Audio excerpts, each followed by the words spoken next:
pada kesempatan pada kali ini, saya senang sekali tadi Om Yongki bilang kita semua ini murid, ya. Kalau saya bisa berbagi, bukan saya menggurui, tapi kita semua dimuridkan dalam firman Tuhan. Dan hari ini saya ingin mengajak kita melihat tentang ini, hidup dengan badai. Beberapa waktu yang lalu, saya itu melihat sebuah cerita orang yang bernama Ika Permatasari. Ternyata saya temukan dia itu orang dari Surabaya, Jawa Timur. Nah, yang menarik adalah Ika Permatasari ini dengan suaminya sejak 2018 mereka itu hidupnya di samudra. Loh, maksudnya gimana Elia hidup di samudra? Ya, mereka itu hidupnya berlayar dari samudra ke samudra. Sehingga orang seperti Ika ini ternyata dia itu punya sahabat yang namanya adalah ombak. Bagi Ika dan suaminya, ombak itu adalah hal yang sudah sering kali mereka jumpai dan mereka temui. Nah, saya pikir gini waktu saya baca artikel ini, wah, ini orang hebat banget ya. Kita aja kalau bisa ya menghindari badai. Tapi orang ini hidup dengan badai. Ini menarik sekali. Nah, kemudian saya merenung-renungkan juga ya dalam perjalanan hidup kita semua ya, Anda dan saya. Bukankah perjalanan ini juga kadang ada badai dalam hidup ini, benar nggak? Sehingga pertanyaannya adalah gini, bagaimana hidup dengan badai yang bisa ada dalam realita dunia kita ini? Nah, sebagian Anda mungkin gini, Elia, masa sih ikut Tuhan ada badai dalam hidup ini? Gitu. Nah, ayo kita lihat sama-sama dari Markus pasal yang keempat, ayat yang ke-35 sampai ayat yang ke-41. Ini mungkin adalah perikop yang udah sering kita lihat, tapi saya ingin mengajak kita melihat mungkin dari perspektif yang sedikit berbeda hari ini. Markus pasal 4 ayat 35 sampai 41, saya bacakan. Pada hari itu, waktu hari sudah petang, Yesus berkata kepada mereka, marilah kita bertolak ke seberang. Mereka meninggalkan orang banyak itu, lalu bertolak dan membawa Yesus beserta dengan mereka dalam perahu, di mana Yesus telah duduk dan perahu-perahu lain juga menyertai dia. Nah, lalu mengamuklah taufan yang sangat dahsyat dan ombak menyembur masuk ke dalam perahu, sehingga perahu itu mulai penuh dengan air. Pada waktu itu Yesus sedang tidur di buritan di sebuah tilam. Maka murid-muridnya membangunkan dia dan berkata kepadanya, Guru, engkau tidak peduli kalau kita binasa? Ia pun bangun, menghardik angin itu dan berkata kepada danau itu, diam, tenanglah. Lalu angin itu reda dan danau itu menjadi teduh sekali. Lalu ia berkata kepada mereka, mengapa kamu begitu takut? Mengapa kamu tidak percaya? Mereka menjadi sangat takut dan berkata seorang kepada yang lain, siapa gerangan orang ini sehingga angin dan danau pun taat kepadanya. Nah, Bapak Ibu saudara sekalian, dari cerita ini, perikop ini yang saya ingin ajak kita lihat, yang bisa kita pelajarin bersama. Yang pertama adalah gini, yang pertama adalah stormy life. Hidup dengan badai. Nah, coba kita lihat di ayat yang ke-36 dan ayat yang ke-37. Ini kan menarik sekali gitu. Siapa yang ada di dalam perahu itu? Jelas dikatakan yang ada di dalam perahu itu adalah Yesus dan murid-muridnya. Tapi yang menarik di ayat yang ke-37 itu gini, mengamuklah taufan yang dahsyat. Dan kemudian ombak menyembur ke dalam perahu. Wah, saya mikir gini, ini taufannya berani banget ya. Ada Yesus, dia berani ngamuk. Dan di perahu ada Yesus, malah kemasukan ombak gitu. Gimana dong ini? Nah, Bapak Ibu saudara yang kita kan mikirnya gini, oh ikut Yesus nggak ada masalah. Ikut Yesus nggak ada gangguan.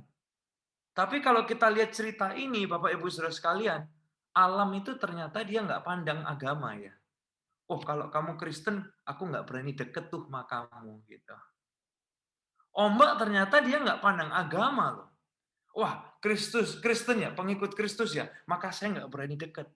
Nah, tapi dari cerita ini kita belajar bahwa gini, bersama Yesus bukan berarti storm free life. Bersama Yesus bukan berarti hidup tanpa ombak.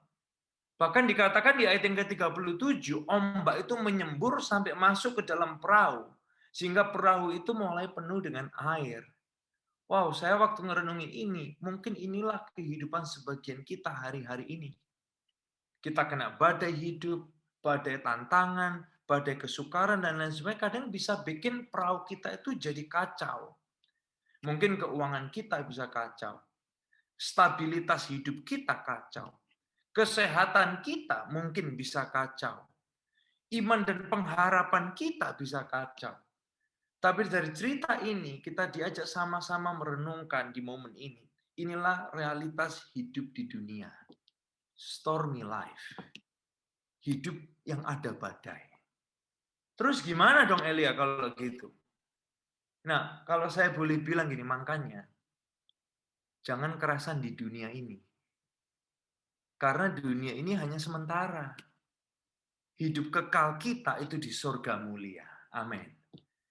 Jangan kerasan loh. Kalau menikmati boleh silakan. Berdampak, oh harus. Karena kita disebut Tuhan, kita ini terang, kita ini garam. Harus berdampak, tapi kerasan jangan. Ketika kita sadar bahwa inilah kondisi dunia kita, penuh dengan badai. Makanya gini, jangan jadikan dunia ini harta. Karena ini semua akan kita tinggalkan. Harta termulia kita yaitu bersama Yesus di surga. Nah, saat kita paham ini, Bapak Ibu Saudara sekalian, kalau hari-hari ini hidup Anda lagi tenang, bersyukurlah sama Tuhan. Tapi kalau hari-hari ini kita sedang mengalami banyak ombak, jangan merasa gini, aku salah apa ya Tuhan? Wah, aku terkutuk ya Tuhan. Dosaku terlalu banyak. Dosa kita banyak sebelum kita ngalamin badai pun banyak. Tapi oleh karena anugerahnya kita dibuat berharga. Dan ketika ombak datang, fahamilah, inilah realita hidup kita di dunia. Inilah realita dunia, stormy life. Nah, yang kedua yang saya ingin ajak kita lihat adalah gini, yang menarik ya. Hari ini kita ngomong perbadaian. Padahal saya nggak ngerti badai. Yang kedua adalah gini, Jesus sleep over the storm. Ayat yang ke-38 menarik banget. Ombaknya gede, sampai menyembur ke dalam perahu, dikatakan gini, ngamuknya taufan itu sangat dahsyat. Ayat yang ke-38, Yesusnya ngapain? Sedang tidur di buritan sebuah tilam. Wow, Jesus sleeps over the storm. Waktu saya baca ini ngingetin kita semua hari ini, termasuk saya secara pribadi. Siap-siap ya. Yang buat kita panik, nggak membuat Tuhan panik. Amin, saudara. Yang membuat kita takut, nggak membuat Tuhan takut sama sekali. Wow. Ketika kita sadar Jesus sleep over the storm, yang kita pikir gini, this is the end. Bagi Yesus, ini hanya perjalanan. Mungkin kita mikirnya gini, wah ini pasti karam. Bagi Yesus, it's just a big water. Sehingga ketika kita melihat perikop ini, kalau Yesus tidur, berarti gini, bagi Yesus, badai itu sama sekali nggak berbahaya. Bagi Yesus. Nah, kalau kita lihat di ayat yang ke-39 ini menarik sekali. Murid-muridnya kan gini, Yesus, badainya gede banget. Kok kamu tidur gitu kan? Engkau nggak peduli kalau kita binasa gitu. Sekali lagi yang bikin kita panik sama sekali nggak bikin Yesus panik gitu kan. Nah, di ayat yang ke-9, oke, Yesusnya bangun, dia hardik danau angin itu, dia berkata gini, diam, tenanglah. Tapi tahu nggak, ayat selanjutnya di ayat 39, berikutnya yang dihardik siapa? Yang dihardik berikutnya adalah imannya murid-muridnya. Kalau saya boleh ambil kesimpulan dari pembahasan Alkitab ini adalah gini. Bagi Yesus, yang bahaya bukan badainya. Bagi Yesus, yang lebih bahaya ketika kita kehilangan percaya bahwa Dia lebih besar dari badai itu. Amin. Boleh saya ulangi sekali lagi, bagi Yesus yang bahaya bukan badainya. Bagi Yesus yang lebih bahaya adalah ketika kita ini kehilangan percaya that our God is bigger than the storm of life. Itu yang lebih bahaya. Dan Yesus yang tidur over the storm ini memberitahu kita gini, bahwa Dia lebih besar dari badai dunia ini. Dia bukan dari dunia ini, tapi Dia di atas dunia ini. Ngingetin kita, Jesus lives over the storm. Ngasih tahu saya juga bahwa gini, Dia itu Tuhan atas segala Tuhan, Lord of all lords, King of over all kings, Raja di atas segala raja. Dan saya ingat cerita gini, kan kita kalau bertumbuh ya waktu kecil, pasti pernah ngalamin yang namanya mimpi buruk ya. Pernah mimpi buruk ya. Waktu saya SD, saya ingat, saya mimpi buruk, takut kan, takut gitu, panik. Saya keluar dari kamar saya ketok kamar papa saya gitu. Saya masuk, kok saya lihat dia tenang-tenang aja gitu. Terus kita tidur di tengahnya gitu, sebagai anak kecil gitu. Di momen itu rasanya gini, kok papa tenang banget ya? Kita jadi ikut calm. It calms the panic. It calms the worry. It calms the fear yang tadinya membangunkan kita. Dan ini yang bisa kita belajar juga tentang Bapak di surga.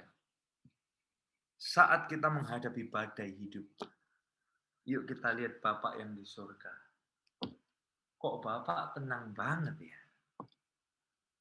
Dan itulah sumber ketenangan kita. Sumber damai sejahtera kita. Sumber sukacita. Dan ini yang menarik. Yesus tidur kenapa? Karena Dia tahu, Dia pasti sampai ke seberang. Benar nggak? Yang saya bisa pelajarin dari itu adalah gini.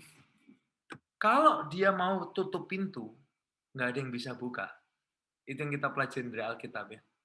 Kalau Dia buka pintu, juga nggak ada yang bisa nutup. Kalau Dia mau kita ke seberang, apapun badainya, pasti sampai ke seberang. Tapi kalau Dia nggak mau kita ke seberang, ya jangan marah kita. Karena rencananya itu pasti lebih baik dari yang kita pikirkan. Coba lihat Musa. Dia udah lihat tanah perjanjian. Tapi Tuhan bilang ini, Musa, kamu nggak ke seberang ya. Tapi kalau itu yang terbaik, rencananya itu yang terbaik buat kita semua. Nah, yang ketiga, yang terakhir adalah gini. For the next storm. Maksudnya apa, Elia, for the next storm? Kalau yang pertama, kita lihat stormy life. Yang kedua, tadi kita belajar tentang Jesus sleep over storm. Yang ketiga adalah for the next storm. What do you mean for the next storm? Nah, murid-murid waktu itu nggak sadar. Kenapa mereka melewati badai? Kenapa kok harus ngelewatin badai? Mereka nggak sadar bahwa gini, pengalaman iman hari itu mempersiapkan mereka untuk badai berikutnya dalam hidup mereka. Yang mungkin badai berikutnya, Yesus nggak lagi tidur di buritan. Nggak hadir secara fisik. Tapi Dia hadir di segala ruang, termasuk di ruang hati kita semua. Nah, kita seringkali juga nggak sadar dan kita tanya sama Tuhan, kenapa kita lewati badai ini? Hari-hari ini di Indonesia semua tanya, kenapa keluargaku Tuhan? Kenapa Tuhan? Kenapa kok sampai terjadi? Kenapa kita lewati badai hidup? Kita seringkali juga nggak sadar. Pengalaman iman kita itu bisa mempersiapkan kita for the next storm in our life. Kalau kita lihat 2 tahun terakhir ini, Badai 2020 dan badai 2021 beda loh. Tapi satu hal yang kita belajar juga, Tuhan Yesus, dia punya segala macam cara untuk melewatkan kita dari semua badai kehidupan. Sebagian kita mungkin gini, Elia kok nggak enak banget ya dengernya ya, kayak next storm of life. Kok nggak enak banget ya, emang kayak ke depan ini bakal ada badai. Ya saya nggak tahu gitu. Tapi yang jelas, inilah realita hidup di dunia, penuh dengan badai. Nah, kalau saya boleh bilang adalah gini, Bapak Ibu Saudara sekalian pagi hari ini. Dunia ini penuh nggak kepastian. Satu aja kepastian kita.